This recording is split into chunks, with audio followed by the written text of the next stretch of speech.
Hey, so I just made this snow effect while going through the game dev TV VFX course, and this is something I've always wondered, like, how is it done, you know?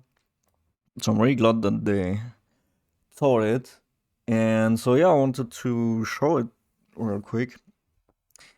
And so how does this work? So here we have a ground plane, right? And we have a camera that is set to orthographic. And if I go like this, you can see like this camera is aligned, well, perfectly aligned with this ground plane, basically. And then it's writing to a render texture. And this camera, it only sees those deformation particles here because they are on this transparent FX, and the camera only sees that layer here. And you can see, so this is the fire. And so if I look at it like this, yeah, it's opposite, but okay, let's see. So the camera is seeing it like this, actually. And so this is the fire. And if I move the deformation here, you can see it affects the snow. And you can see it on texture as well. So let's get back into here. You can see better what's going on. So the idea is that you would attach this to a player, for example, and as they move, they would deform. They would remove the snow and leave a trail. And so yeah, that's a really cool effect. And on the fire here is just the same thing. And these are particle systems, so you could imagine maybe these being footsteps as well. But so if I bring it up like this, you can see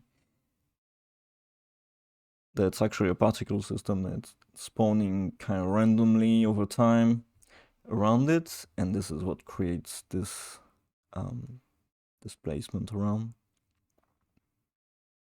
And you can see it doesn't matter if I have it below because, well, this camera only sees the particles, so it will still work even if it's down there.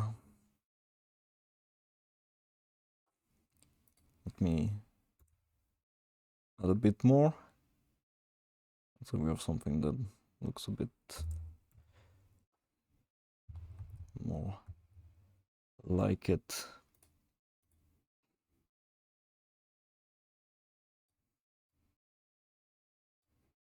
Yeah, so I've always wondered, like, how is this done? You know, like, how do you get an object in the world to affect the result of a shader?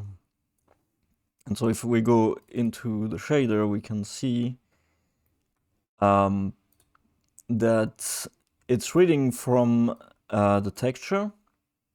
And an important part is that it's using this LOD node to read from the texture, because this all ends up going into the vertex position. And so basically what's going on in all these nodes here is that we calculate an offset so that the more snow there is, the more we will increase the Y position of the vertex. And then we add it to the original position here. And what's happening with this is that we just invert it so that everything that is white becomes black or 0. And then we multiply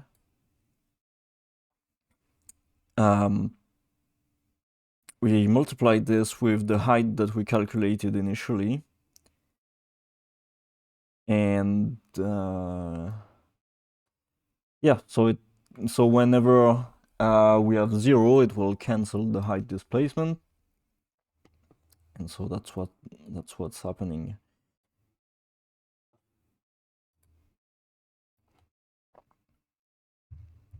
All right, so I thought that was really cool to show, and yeah, that's it.